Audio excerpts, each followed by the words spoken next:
Alright, this is Stories in 4K number 3, and to be honest with you, I made a promise to myself that I was not going to come here with another story about my mother so soon, but it's kind of weird how life works out, because this coming weekend I will be meeting somebody who is actually related to me by blood, which I've never experienced that before. Like, I've never met anybody who is actually blood related to me before, and so I've had my mother on my mind quite a bit, and so I just wanted to share this story. I think it's appropriate, and I think it fits with the other ones, and I also think it's kind of it's a good story. It's interesting. So Stories in 4K number 3, here we go. I guess this story starts at my bar mitzvah. Now, a lot of people are shocked when they hear that I even had a bar mitzvah, because I am the worst Jew on earth. Like, I am the least religious, don't believe in any of that stuff, even less so any kind of organized religion. Like, I am not with it at all. I don't identify that way.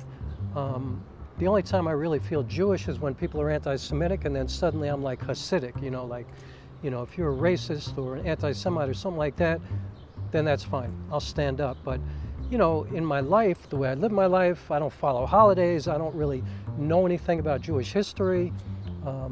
My parents tried to send me to Hebrew school. I used to skip out on it all the time and run across the street to a church to go to football practice. Like, trust me, I am the worst Jew, okay? But I am also equal parts proudly Jewish, I guess, because that's who I am. You know what I mean? Like, my parents who adopted me were Jewish, and so I guess it was important to them. And also, I don't ever want to feel like I'm self-loathing or anything like that. And I found out recently that my biological mother was Jewish, so I am indeed Jewish. So anyway, I was bar mitzvahed when I was 13. Obviously, my adoptive parents did this. And, to me, it was like the worst idea in the world. It was so hypocritical. It was so stupid. I didn't want it. I didn't want to see all these people. I just didn't want to have anything to do with it. But my parents made me do it. So they started sending me to this rabbi so I could learn what's called a Haftorah. And I'm not going to get too deeply into the story, but to make a long story short, I didn't really learn this thing that I had to learn for my bar mitzvah. The Haftorah is a part of the Bible or the Torah in the Jewish religion that is what you have to read, and it depends upon when your birthday is, that coincides with the part of the Torah that you have to read. So, it also determines how long that piece is, based on what that portion of the Torah is. So anyway, most of my friends, in my experience, they had like one paragraph, 2 paragraphs, maybe a page, something like that. Of course, my birthday, 7 pages of Hebrew. Now, I didn't speak Hebrew. Like I said, I hardly went to Hebrew school, and when I was there, I was certainly not paying attention. I had no idea how to read Hebrew, and I had 7 pages to learn. So my parents brought me to this rabbi, and my mother would drive me there. Now, I was 13 years old. My mother would drive me to this place and then drop me off, and then she'd go away. And of course, I never went in.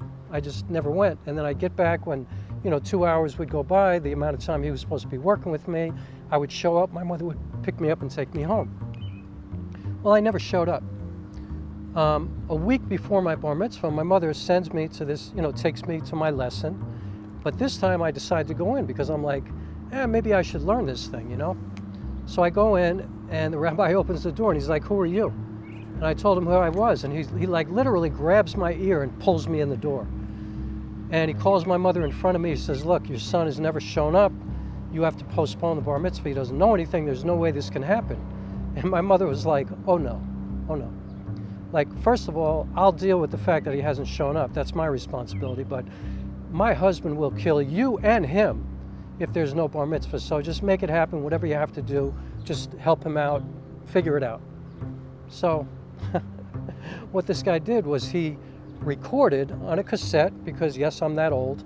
He recorded on a cassette my Haftorah, which is basically a song in Hebrew, and it's actually quite beautiful.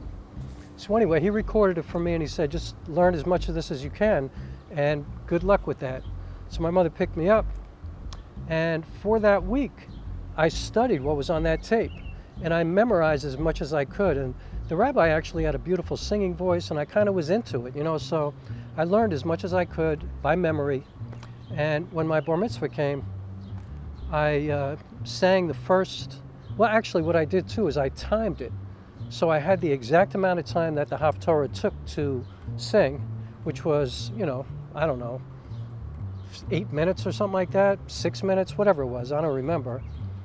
But so when they called me up on the stage to sing. They do this as a part of the Saturday, Sabbath, Shabbos, whatever they call it.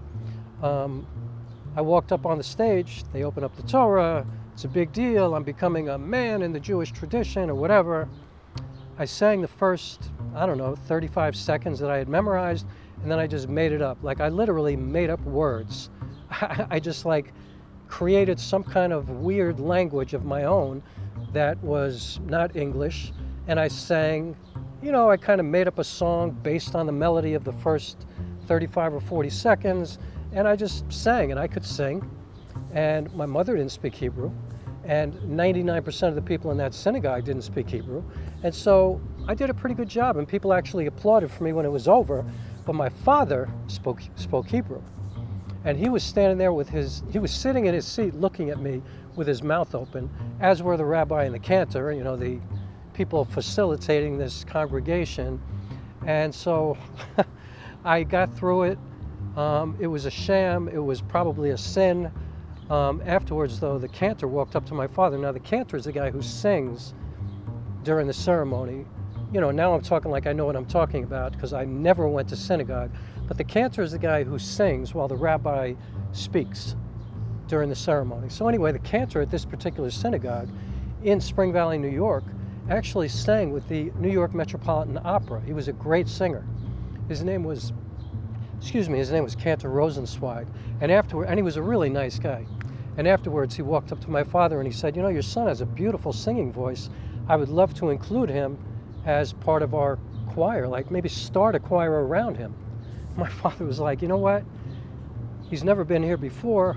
I'm thinking he's never coming back. I don't think that's going to happen. So anyway, many years later at my father's funeral, this is just an aside, this is not the story I'm sharing, and now I've shared a whole other story before I'm getting to the main story, but